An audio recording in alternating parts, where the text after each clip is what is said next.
बिस्मिल्लाहिर्रहमानिर्रहीम। अस्सलाम वालेकुम students. Urdu for beginners books खोलें। सफ़ा नंबर 31। बुलंद आवाज़ से पढ़ें और रंग भरें। स्वाद से सराही, ज़्वाद से ज़ईफ़, ज़्वाद से ज़ईफ़। स्टूडेंट्स आपने क्या करना है, इन दोनों में रंग भरने हैं और इसको अच्छे से तैयार करना है। आगे सफ़ा नंबर 32 पे पढ़ें और लिखें। आपने स्वाद ज़्वाद लिखना है। नेक्स्ट स्टूडेंट्स हम लोग उर्दू की वर्कशीट करेंगे। Worksheet number 1। तस्वीर पहचाने, नाम का पहला हरफ बताएं। स्टूडेंट्स ये क्या है? आम। क्या है? आम। आम का पहला हरफ कौन सा है?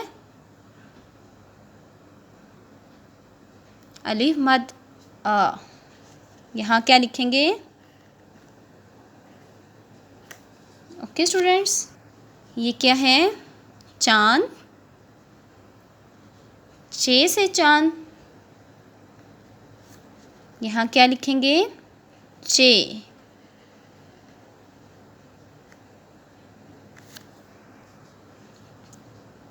ताला। ते से ताला। क्या लिखेंगे? ते।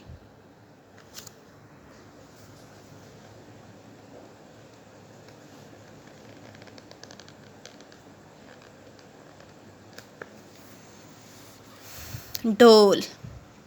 डाल से डोल।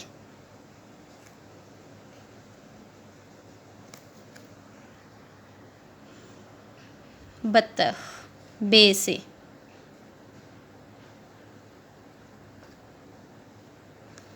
बे से बत्तख। पे से पंखा। पे से पंखा। ओके स्टूडेंट्स, ये वर्कशीट नंबर 1 है। आपने इसको अच्छे से तैयार करना है, इसकी बार बार प्रैक्टिस करें। ओके स्टूडेंट्स, अल्लाह हाफिज़।